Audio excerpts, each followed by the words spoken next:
Hello students. तो आप हम पढ़ चुके हैं आपके पास अभी तक 5 चैप्टर, पाँचों मैंने लास्ट वीडियो तक बताया। आज से हम शुरुआत कर रहे हैं आपके पास 6वें चैप्टर की, जो कि है रैखिक असमिकाएं। इसमें दो वर्ड आपके पास है, रैखिक असमिकाएं। तो रैखिक हम पहले भी पढ़ चुके हैं आपके पास, लीनियर जिसे कहते हैं इंग्लिश में। तो लीनियर इनइक्वलिटी आपके पास है। लीनियर इक्वेशन हमने आपके पास पिछले साल तक पढ़ा, रैखिक चर, दो चरों पर आधारित रैखिक समीकरण। उससे पहले आपने पढ़ा एक चर पर आधारित रैखिक समीकरण। ठीक, यहाँ पर आपके पास समीकरण ना होके क्या रहा है, असमिकाएं। हम आपके पास लीनियर का अर्थ तो सीधे सीधे रेखा से संबंधित हो गया है, जिसका हम वक्र बनाए तो लाइन बनती है, वो स्ट्रेट लाइन को डिनोट करता है। ठीक, आज जब हम असमिका की बात करें तो असमिका क्या होती है उसको हमको थोड़ा समझना है। तो असमिका की बात करें तो जिसमें आपके पास एक मैथमेटिकल जो स्टेटमेंट होता है उसमें less than equal to, greater than equal to का यूज़ होता है। मान लो अगर बात करते हैं लीनियर असमिका की या केवल असमिका की, जब हम बात करते हैं असमिका की यानी इनइक्वलिटी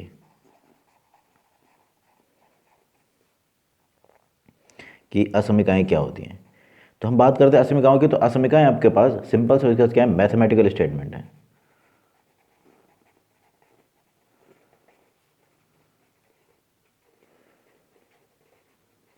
यानी आपके पास गणितीय कथन है वेयर, जहां हम किसका यूज़ करते हैं, वी यूज्ड।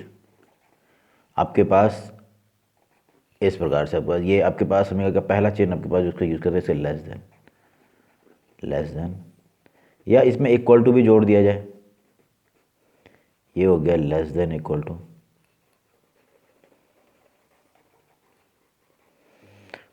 और ये हो गया ग्रेटर देन,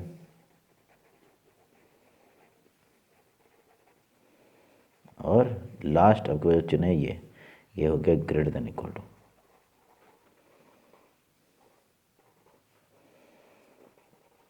इक्वल टू, इन चार चिन्हों का जहां पर हम प्रयोग करते हैं वो क्या कहलाता है आपके पास, इज इनइक्वलिटी।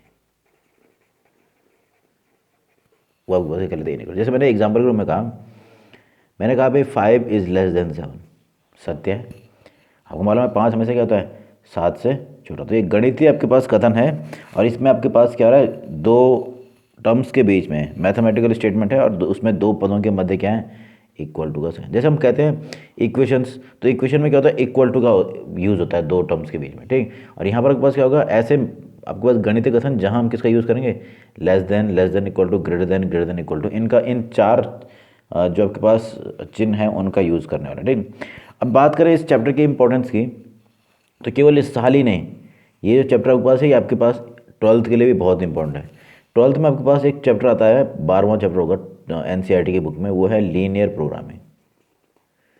लीनियर प्रोग्रामिंग और लीनियर प्रोग्रामिंग बहुत ज़्यादा इंपॉर्टेंट आपके पास आगे। और आपके पास जैसे कोई आपके पास आगे जाके एमबीए करेगा तो उसमें आपके पास एक पूरा पेपर अप बनता है, या आपके पास ऑपरेशन रिसर्च, उसका ही टॉपिक आपके लीनियर प्रोग्रामिंग। तो ये आपके पास एमबीए में आपके पास बहुत ज़्यादा यूज़फुल होता है। यानी आपके पास हम कहें तो मार्केटिंग के लिए बहुत ही इंपॉर्टेंट टॉपिक है लीनियर प्रोग्रामिंग। और उसका सारा का सारा बेस किस पे आधारित है, हमारे इस चैप्टर 12 में जो 6वां चैप्टर जो है लीनियर प्रोग्रामिंग, उस पर आधारित है। ठीक, वो बात की बात है।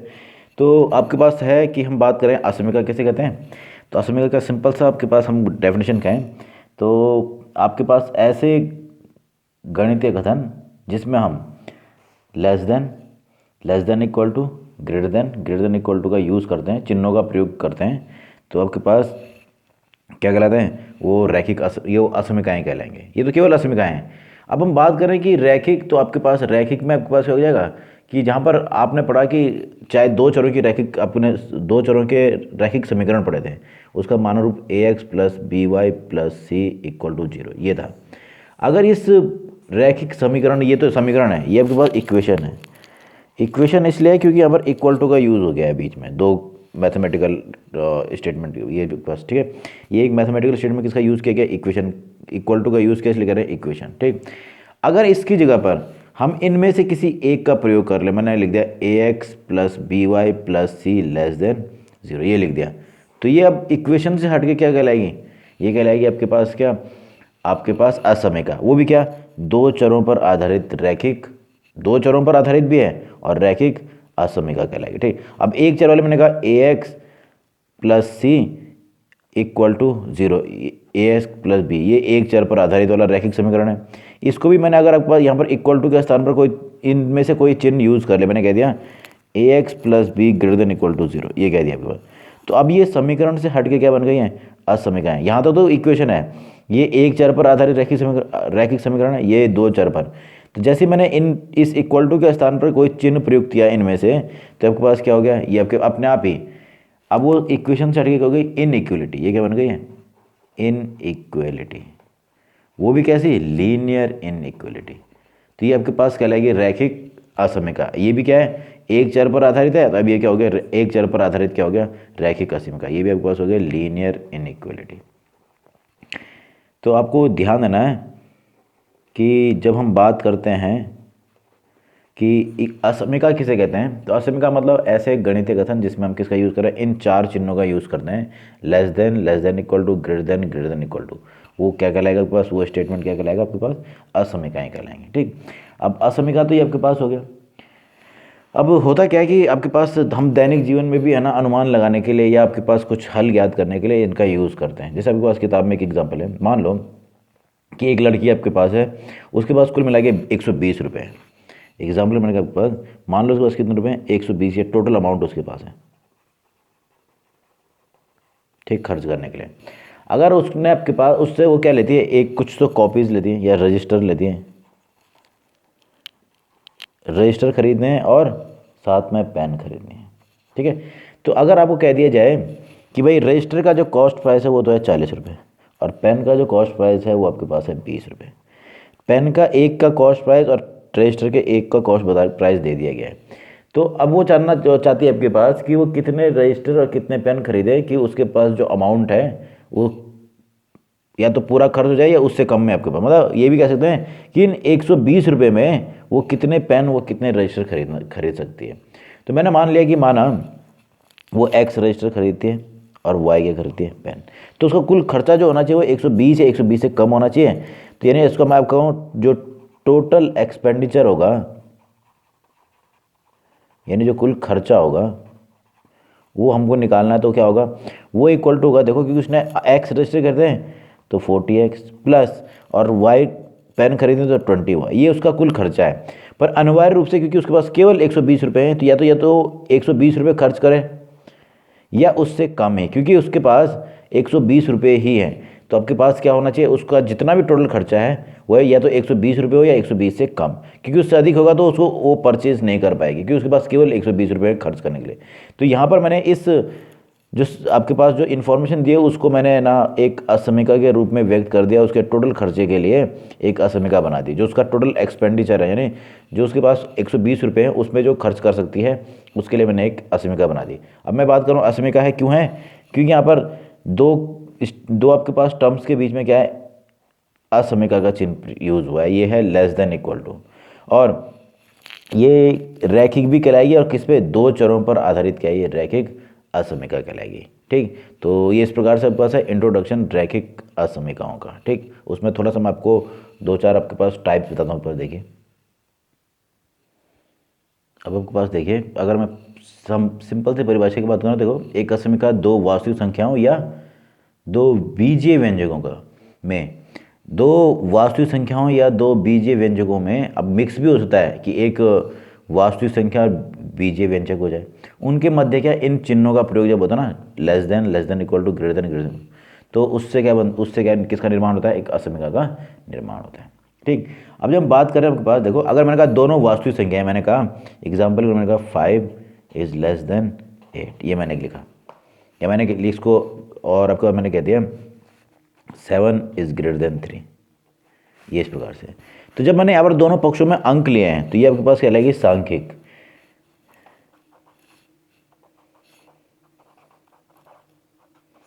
सांख्यिक असमीका, क्योंकि इसमें दोनों ही क्या है, संख्या का यूज हुआ है, या न्यूमेरिक, क्या नंबर्स वाला जो बस, ठीक है, न्यूमेरिक इनइक्वलिटी, हमने नंबर सिस्टम का यूज़ किया केवल, तो इसे कहते हैं सांख्यिक असमीका।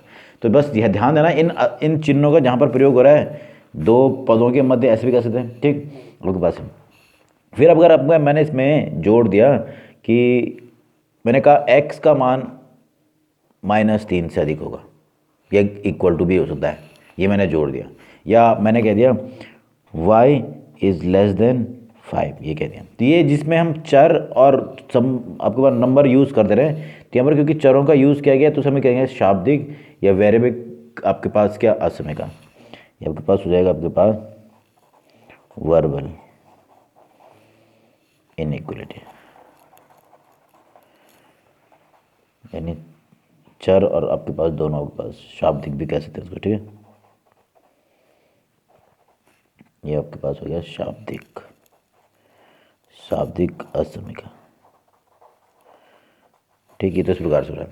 फिर आपके पास होता है कई बार क्या होता है कि किसी कथन में क्या होता है कि हम दो क्या ले लेते हैं आपके पास चर, दो असमिकाओं के चिन्ह का यूज़ करते हैं। मैंने कह दिया जैसे y का मान ग्रेटर देन 5 है, ठीक है, y का मान क्या है 5 से अधिक या उसके बराबर होता है, बट लेस देन 10 मैंने कह दिया।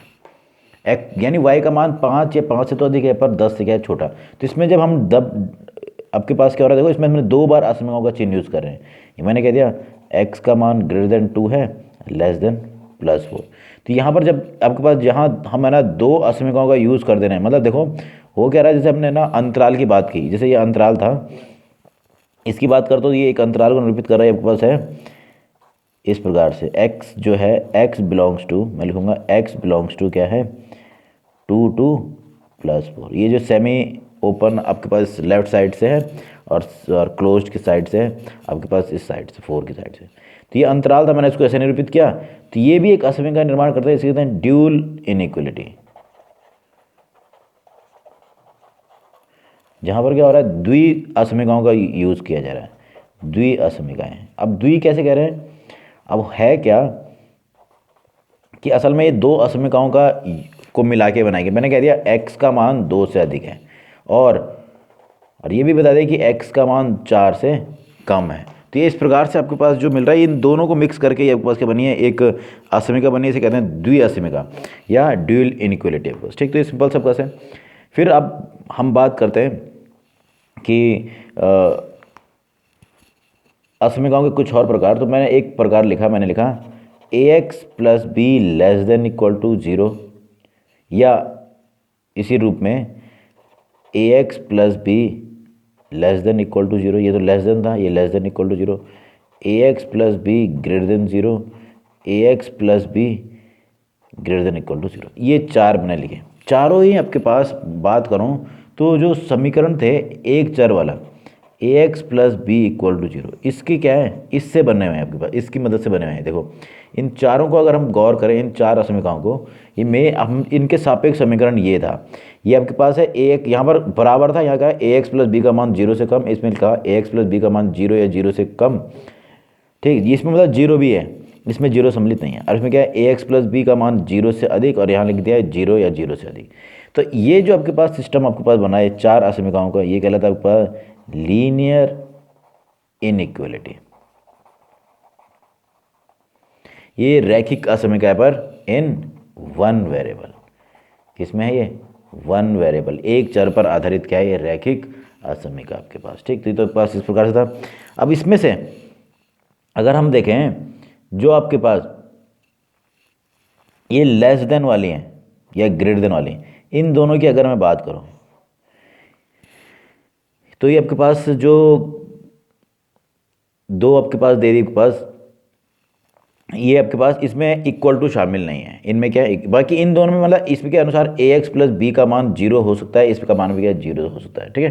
तो ये आपके पास जो है ये कहलाती है सुनिश्चित असमिकाएं। क्या कहलाती हैं, सुनिश्चित असमिकाएं। ये जो पास इसमें इक्वल टू शामिल नहीं होते नहीं कहते हैं सुनिश्चित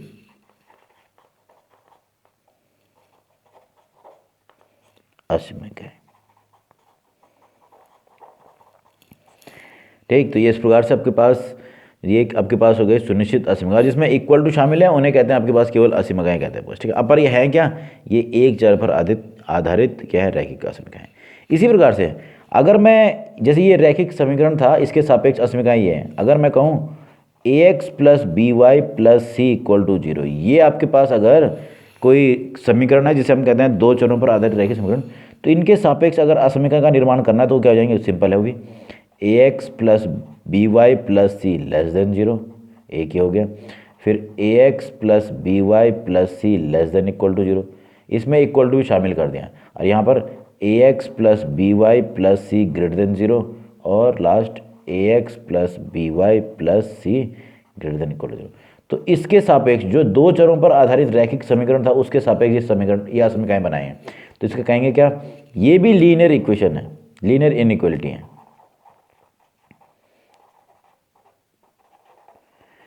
तो लीनियर इनइक्वालिटी ये भी हैं, और बस पर किस पर आधारित है, इन टू वेरिएबल। ये आपके पास है टू वेरिएबल। तो आपको जो इस चैप्टर में पढ़ना है वो आपके पास यही आपके पास है, एक तो linear equation in one variable और linear inequality in one variable और linear inequality in two variable. इन्हीं का ही हम क्या करने वाले हैं, सॉल्यूशंस निकालने वाले हैं। और वो किस प्रकार से निकाले जाएंगे वो आपको बता दिया जाए, ठीक। इसके अतिरिक्त भी आपके पास द्विघातीय असमीकाएँ भी हैं इसमें, मतलब जो टाइप्स की बात करें तो द्विघातीय असमीकाओं का टाइप क्या होगा, हमें मालूम है।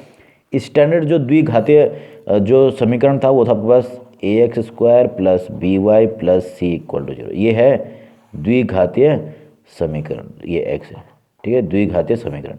इनके सापेक्ष हम यहाँ पर equal to, less than equal to, greater than equal to, ये जोड़ देंगे इक्वल टू की जगह पर, तो क्या बन जाएंगी, वो कहलाएंगी द्विघातीय असमीकाएँ कहलाएंगी, ठीक। अब थोड़ा ध्यान देना, जिसमें ये इक्वल टू शामिल लेने कहते हैं सुनिश्चित, और अन्य केवल क्या है, असमीकाएँ आपके पास, ठीक है। तो ये इस प्रकार से बस था इंट्रोडक्शन असमीकाओं का, ठीक। तो आपके पास ये असमीकाओं का इंट्रोडक्शन है। तो पहले हम कुछ प्रश्नों में, इसके बाद हम बात करें तो इन असमीकाओं को हल ज्ञात करने के लिए क्या आपके पास दो मेथड हैं, उनमें से मैं एक विधि का जो है वो उसको मैं आपको आज बता रहा हूँ। वो है आपके पास जो आपके पास कहलाता है आपके पास बीजगणितीय हल, क्या कहलाता है, बीजगणितीय हल, एल्जेब्रिक सॉल्यूशन। और दूसरा होगा ग्राफिक सॉल्यूशन, वो हम बाद में पढ़ेंगे आपके पास। तो पहले मैं आपको आज बता रहा हूँ कि एल्जेब्रिक सॉल्यूशन क्या होता है और इसको कैसे किया जाएगा आपके पास, ठीक। तो मैं आपको बता रहा हूँ एल्जेब्रिक सॉल्यूशन लीनियर इनइक्वालिटी का। पर लीनियर इनइक्वालिटी जो आपके पास है, क्योंकि हमको केवल ये पढ़ना है लीनियर इनइक्वालिटी के बारे में पढ़ना है, क्योंकि चैप्टर का नाम वही आपके पास है। तो हम लीनियर इक्वालिटी के सॉल्यूशन के बारे में बात करते हैं। पहले हम बात करें ए वन वेरिएबल की बात करते हैं, किसकी बात करते हैं, वन वेरिएबल की। तो पहले आपके पास है लीनियर इनइक्वालिटी के लिए, यानी जो कि वन वेरिएबल पर डिपेंड करते हैं, उसके लिए एल्जेब्रिक सॉल्यूशन। जब हम एल्जेब्रिक सॉल्यूशन की बात करते हैं तो देखो मैं एग्जाम्पल बता रहा हूँ। मैंने कहा कि एक असमीका है 2x इज लेस देन 100, ये इस प्रकार से 2x इज लेस देन, ये लीनियर क्यों है, क्योंकि इसमें एक चर का यूज़ किया है वन वेरिएबल का आपके पास, ठीक है। तो ये आपके पास रैखिक समीकरण इसके सापेक्ष रहा होगा 2x इक्वल टू 100, ठीक। तो ये इस प्रकार से। अगर मैं बात करता हूँ कि इसका सॉल्यूशन निकालिए, थोड़ा ध्यान देना कि हम बात करें कि इसका सॉल्यूशन निकालिए, तो क्योंकि ये x पे डिपेंड कर रहा है, तो मतलब कुल मिला के हमको x के वो सभी मान ज्ञात करने हैं। ध्यान देना, x के वो सभी मान जो क्या करें, इस असमीका को क्या कर दें, संतुष्ट कर दें। ध्यान देना, जब हम बात करते हैं सॉल्यूशन की, तो जिसमें आपके पास वेरिएबल यूज हुआ है वो है x के उन सभी मानों को हमको ज्ञात करना पड़ेगा, मतलब जो क्या कर रहा है, इस असमीका को संतुष्ट कर रहा है। अब देखो मैंने कहा, अब ये तो ठीक है, अब एक चीज़ और जोड़ दी मैंने कि x क्या है, प्राकृतिक है, नेचुरल नंबर भी होना चाहिए। अब थोड़ा और कम हो गया आपके पास, अगर मैं कहता हूँ इसको रियल नंबर, तो रियल नंबर तो बहुत सारे होते हैं, पर मैंने कहा कि वो क्या है, एक प्राकृत संख्या, या मैंने और जोड़ दिया x इस पूर्णांक, या मैंने कह दिया कि होल नंबर है, यानी पूर्ण संख्या है। तो इसमें क्या हो जाएगा, जीरो भी समझ लो जाएगा। मैं कहता कि पूर्णांक है, तो इसमें और सॉल्यूशन जुड़ते जाएंगे, क्योंकि ऋणात्मक पूर्णांक भी आ सकते हैं, ठीक। तो इस प्रकार से, पर मैं ऐसा नहीं बताता, मैंने कहा ये आपके पास, तो इसको मैंने क्या किया, एक एक करके वैल्यू देना शुरू किया। भाई जो प्राकृत संख्या मैंने कहा ना x है, x क्या है, एक प्राकृत संख्या होनी, तो मैंने एक ही मान दिया 2 × 1 कितना होता है 2, जो कि क्या है 100 से छोटा है, ये सत्य है। यानी मैं कह सकता हूँ कि x इक्वल टू 1 जो है संतुष्ट कर रहा है इनइक्वालिटी। ये जो इनइक्वालिटी है इसको क्या कर रहा है, संतुष्ट कर रहा है। तो यानी x इक्वल टू 1 क्या हो गया, इज सॉल्यूशन फॉर इनइक्वालिटी। तो ये इस इनइक्वालिटी का क्या है, एक सॉल्यूशन, ये इसका एक हल भी है, ये इसको क्या कर रहा है, संतुष्ट कर रहा है, तो इसका ये हल भी है। इसी प्रकार से हम आगे बढ़ते जाएंगे तो 2 भी संतुष्ट करेगा, 3 4 5, मतलब कुल मिला के x इक्वल टू 1 2 3 और s चलते हुए केवल 49 तक ही संतुष्ट करने वाला है। क्योंकि मैं जैसे ही x का मान 50 रखूंगा ना, 50 दूने 100 हो रहा है, जो कि इससे बराबर भी हो जा रहा है, पर हम मुझे क्या चाहिए, लेस देन चाहिए। तो ये इसका क्या कहलाएगा, ये जो आपने समुच्चय बनाया इसका, ये जो x के मान आपने लिए हैं, ये क्या कहलाएगा, इसका हल कहलाता है। यानी कहने का अर्थ है x के वो सभी मान जो क्या कर रहा है, उस असमीकरण को संतुष्ट कर रहे हैं, वो क्या कहलाएंगे, उसके हल। पर ये हो क्या रहा है, ये आपके पास है ट्रायल एंड एरर मेथड। ठीक है, हम क्या करते जाएंगे, आपके पास ट्राई करते रहेंगे, x का मान दे जाएंगे, और जहाँ जहाँ वो संतुष्ट करता जाएगा वो उसका हल कहलाता जाएगा, और आपके पास जहाँ पर गलत होने से होगा, मतलब वो क्या होगा, उसको संतुष्ट नहीं करे तो उसका हल नहीं होना। तो ये तो था ट्रायल एंड एरर मेथड। पर इसमें होता क्या है कि समय बहुत बर्बाद होता है। अभी तो चलो आपके पास नेचुरल नंबर है तो ठीक है, पर मैं चाहता हूँ कि अगर वो आपके पास क्या हो जाए, प्राकृत संख्याओं से हट के, मैंने कह दिया आपके पास कि पूर्णांक हो जाएं, या आपके पास कोई वास्तविक संख्याएं हो जाएं, तो उस टाइम पर ये सॉल्यूशन जो है वो थोड़ा, ये जो विधि है थोड़ा हमको बहुत लंबी पड़ेगी और इसमें थोड़ा समय भी बर्बाद होगा। तो इसके लिए क्या किया जाए, तो इसके लिए हमारे पास आता है एल्जेब्रिक मेथड आपके पास। हम उसके लिए कुछ नियम आपके पास हैं, तो रैखिक असमीकरणों का हल ज्ञात करते समय हम इन नियमों का पालन करने वाले हैं। तो इन नियमों को जरा ध्यान से देना आपके पास कि आपके पास कि इसमें है क्या आपके पास। देखिए पहला नियम आपके पास क्या है, सिंपल से या नियम को कुछ दिक्कत नहीं कोई। तो आपके पास जो एल्जेब्रिक सॉल्यूशन निकालने का जो मेथड है उसके कुछ रूल्स हैं।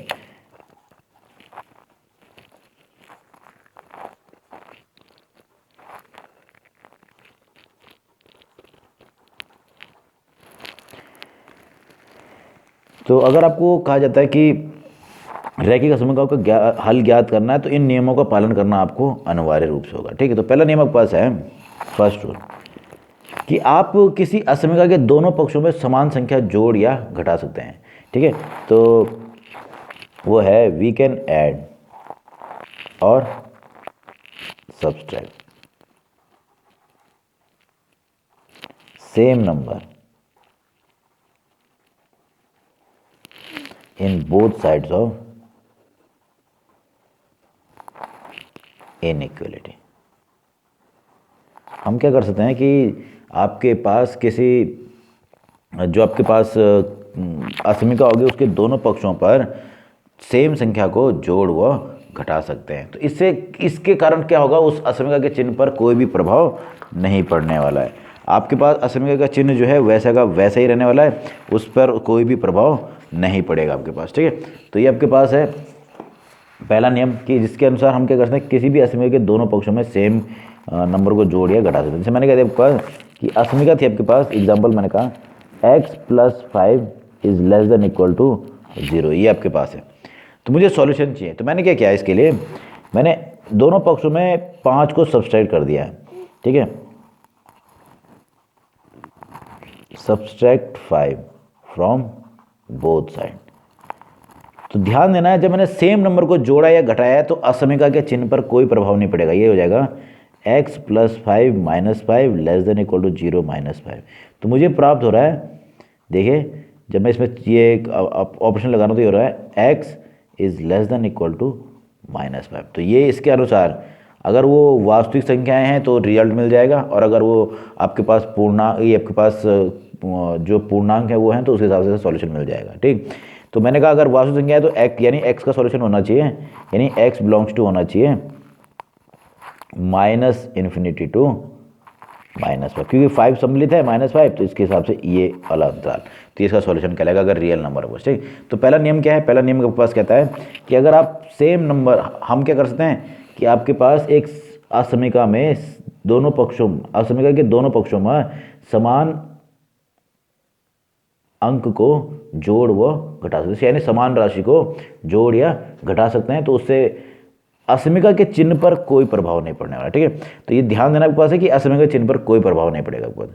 तो पहला नियम आपके पास ये है। ठीक, और ये आपके पास पहला नियम आपके पास पड़ा कि एक असमीका के दोनों पक्षों में समान संख्या जोड़ने या घटाने पर असमीका के चिन्ह में कोई प्रभाव नहीं पड़ता, मतलब कोई भी परिवर्तन नहीं होगा, उसका जैसा है वैसे ही रहेगा। ठीक, पहला तो ये है। दूसरा, अगर हम क्या करते हैं कि सेम नंबर किसी पॉजिटिव नंबर से गुणा या भाग किया जाए, तो ध्यान देना मैं इसको हिंदी में लेना पड़ेगा। देखो, अगर हम क्या करें, किसी असमिका के दोनों पक्षों में समान संख्या धनात्मक संख्या से गुणा या भाग करते हैं, ठीक है। यदि किसी असमिका के दोनों पक्षों में समान धनात्मक संख्या, आप ध्यान देना ये यहां पर पॉजिटिव नेगेटिव अलग अलग हो गया, ठीक है। धनात्मक संख्या से गुणा या भाग करने पर भी असमिका पर के चिन्ह पर कोई प्रभाव नहीं पड़ता है, ठीक है। असमिका के चिन्ह में कोई प्रभाव नहीं पड़ता। अगर हम असमिका के किसी दोनों पक्षों में क्या कर रहे हैं, सेम नंबर पॉजिटिव नंबर से मल्टीप्लाई या डिवाइड कर रहे हैं, तो उस टाइम पर भी कोई प्रभाव। मैंने कहा आपके पास 30x इज लेस देन 200, ठीक है, इस प्रकार से था। तो मैंने क्या किया, दोनों पक्षों में, ये एक असमिका है, दोनों पक्षों में मैंने 30 से भाग कर दिया। 30 से भाग करने पर तो हो जाएगा 30x upon 30 less than 200 upon 30। तो आपके पास मिल रहा है x is less then 20 upon 3, ये इस प्रकार से। तो ध्यान देना आपके पास इस टाइम पर मैंने क्योंकि पॉजिटिव नंबर से गुणा किया तो इसके चिन्ह पर कोई भी प्रभाव नहीं पड़ा है। अभी भी ये लेस देन 200 था, अभी भी क्या आगे भी क्या होगा, लेस देन 200 अपॉन 30 हो रहा है, ठीक है। तो इस प्रकार से हम कहते हैं कि कोई भी प्रभाव नहीं पड़ता अगर हम धनात्मक संख्या से गुणा करें। पर यदि हम ऋणात्मक संख्या से गुणा भाग करते हैं, ध्यान दीजिए तीसरा नियम जो है, यदि किसी ऋणात्मक संख्या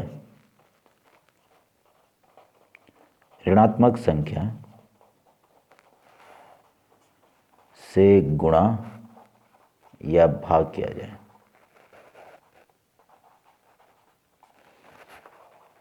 तो इस केस में उसका जो चिन्ह है वो क्या होता है, परिवर्तित हो जाता है, ठीक है। तो देखो ऋणात्मक संख्या से गुणा करते हैं तो असमिका का चिन्ह परिवर्तित हो जाता है, उसका चिन्ह क्या हो जाएगा, परिवर्तित। कैसे, देखिए आपके पास इसके लिए भी एक एग्जांपल बताना होगा। मैंने कहा आपके पास मान लो कि आपके पास असमिका दी हुई है, आपके पास -5x इज ग्रेटर देन -50, ये आपके पास है। तो मैंने क्या किया, इसमें -5 था आपके पास, गुणा में मैं चाहता हूँ -5 हट जाए, तो मैंने क्या कर दिया, -5 से इस पूरे असमिका को भाग कर दिया। -5 से भाग करने पर अब क्योंकि मैं ऋणात्मक संख्या से भाग कर रहा हूं तो ये हो जाएगा -5x अपॉन -5, और ये जो इसका ये जो चिन्ह था अभी तक ग्रेटर देन वाला, क्योंकि मैंने ऋणात्मक संख्या से भाग कर दिया है तो उसका चिन्ह क्या हो जाएगा, ठीक विपरीत हो जाएगा, ये इस प्रकार से। अभी तक ये ग्रेटर देन -15 था, क्या हो जाएगा, लेस देन -15 अपॉन -5। तो मुझे प्राप्त हो रहा है यानी x इज लेस देन 3, तो मुझे ये इसके सॉल्यूशन के रूप में प्राप्त हो रहा है। तो ध्यान दीजिए इन 3 नियमों का हम अनिवार्य रूप से पालन करेंगे। वैसे ये एक ही नियम था पर मैंने इसको अलग अलग लिखा है आपके पास कि अगर आप पॉजिटिव नंबर से गुणा भाग करते हैं तो असमिका के पर कोई भी प्रभाव नहीं पड़ेगा, पर अगर आप ऋणात्मक संख्या से गुणा वो भाग करेंगे तो आपके पास क्या होगा, उसका जो चिन्ह होगा वो क्या हो जाएगा, परिवर्तित हो जाएगा आपके पास। कोई तो कंडीशन के हिसाब से यहाँ पर ग्रेटर देन था, क्या हो जाएगा, उसका ठीक उल्टा यानी लेस देन हो जाएगा आपके पास, ठीक है। तो ये था आपके पास कुछ नियम जिसका हम अनिवार्य रूप से एल्जेब्रिक सॉल्यूशन निकालते वक्त क्या निकालने वाले हैं, उसका यूज़ करने वाले हैं आपके पास, ठीक। अब एक एग्जांपल देखिए, बस आपको इस असमिका को सॉल्व करना है, और सॉल्व करना मतलब x के लिए वो हल निकालना है, ठीक है। तो आपके पास असमिका है, देखिए 4x + 3 is less then 6x + 7, ये इस प्रकार से। तो मैंने सबसे पहले क्या, दोनों पक्षों में ध्यान देना, दोनों पक्षों में मैंने 6x को माइनस कर दिया। तो मैं उसको लिख नहीं रहा पर आप समझ जाओ, देखो मैंने 4x प्लस 3 था, इधर भी मैंने 6x माइनस किया और इधर भी आपके पास 6x माइनस किया। मैंने बताया था कि नेगेटिव संख्या हो या पॉजिटिव संख्या, आप जोड़ो या घटाओ, उस पर असमीका पर कोई भी प्रभाव नहीं पड़ता। तो ये इस नियम को फॉलो करते हुए मैंने ये असमीका का चिन्ह को वैसे ही रखा है, क्योंकि मैं जोड़ या घटा रहा हूँ तो इसलिए आपके पास असमीका पर कोई भी प्रभाव नहीं पड़ेगा। ठीक, तो जो सिंप्लीफाई कर दिया हो रहा है -2x प्लस 3 लेस देन 7, ये पर 6x से 6x कैंसिल हो गया। ठीक, तो इस प्रकार से है।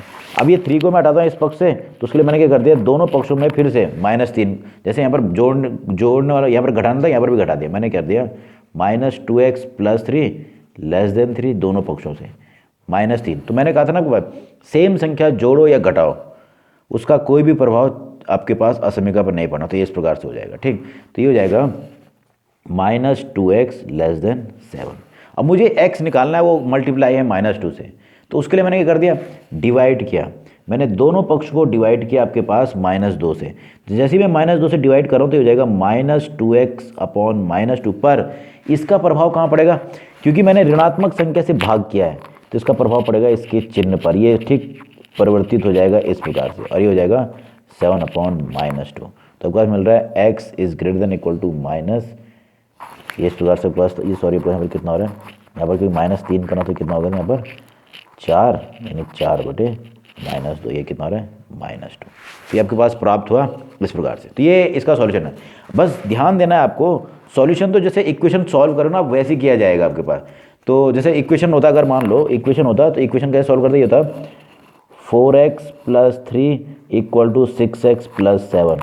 तो ये होता, इसका पक्षांतर हो जाएगा 4x minus 6x equal to 7 minus 3। तो ये होता -2x इक्वल टू 4, यानी x इक्वल टू -2, ये प्राप्त होता है। पर यहाँ पर चिन्हों का भी ध्यान रखना है। चिन्ह जो है भाई, जैसे आप इक्वेशन सॉल्व करना, बस चिन्ह यहाँ पर देखो, जब ये माइनस आप इधर से हटा रहे हो तो -2 से भाग करोगे ना तो उसका चिन्ह क्या हो गया, ये परिवर्तित हो गया इस प्रकार से। ठीक, तो इसका भी अर्थ है ये, पर हमारे पास क्या रहा है, x इज ग्रेटर देन -2। ये तो इक्वेशन की बात है, इक्वेशन ऐसे सॉल्व, पर यहाँ पर क्या है, असमीका है, तो उसका सॉल्व करते हुए हमको कुछ नियमों का पालन करना है। वो इस प्रकार से मैंने आपको बता दिया कि कोई संख्या को जोड़ या घटा रहे हो तो उसका चिन्ह कोई चेंज नहीं होगा, पर जैसे किसी ऋणात्मक संख्या, अगर ये धनात्मक संख्या से भी आप गुणा या भाग करते ना तो उसमें भी चिन्ह का परिवर्तन नहीं होता, पर नेगेटिव संख्या से जब भी आप गुणा या भाग करोगे तो हमेशा उसका मान क्या होगा, उसका जो चिन्ह होगा वो परिवर्तित हो जाएगा। ये इस प्रकार से है। अब मैंने कहा कि अगर ये वास्तविक है तो यानी पास x का मान हो जाएगा, x बिलोंग्स टू, इसमें आंसर आएगा -2 टू प्लस, क्योंकि x का मान -2 भी नहीं है, -2 से अधिक, और संख्या रेखा पे इस रिजल्ट को दर्शाना है तो x जो है वो निरूपित किया जाएगा इस प्रकार से। मान लो ये निरूपित हो रहा है -2, तो -2 को छोड़ देना हमको, और उसके अतिरिक्त इस ओर ये पूरा का पूरा उसका क्या है, सॉल्यूशन। यहाँ x क्या है, ये आपके पास x इस प्रकार से। ठीक है, तो जैसे आप अंतरालों को निरूपित करते हो उस हिसाब से आपके पास ये बन गया आपके पास क्या, इसका सॉल्यूशन, किस पे, संख्या रेखा पर भी और आपके पास अंतराल के रूप में भी आपके पास मिल रहा है। ठीक, तो ये आपके पास असमीकाओं का हल। तो जब आपके पास असमीकाओं के हल की बात करें तो सिंपल आपके पास ये इस प्रकार के क्वेश्चन आएंगे तो उसको आप इजीली कर सकते हो आपके पास। ठीक, तो ये इस प्रकार से आपके पास था असमीकाओं के एक चर वाले रैखिक असमीका के लिए एल्जेब्रिक सॉल्यूशन आपके पास। ठीक, तो आगे हम करेंगे आपके पास एक्स जो इसमें है 6.1। तो नेक्स्ट वीडियो में आपको 6.1 के क्वेश्चन बताऊंगा। कुछ डायरेक्ट असमीकाएँ दी होंगी और कहीं पर हम असमीकाओं का निर्माण करेंगे आपके पास। ठीक, ओके।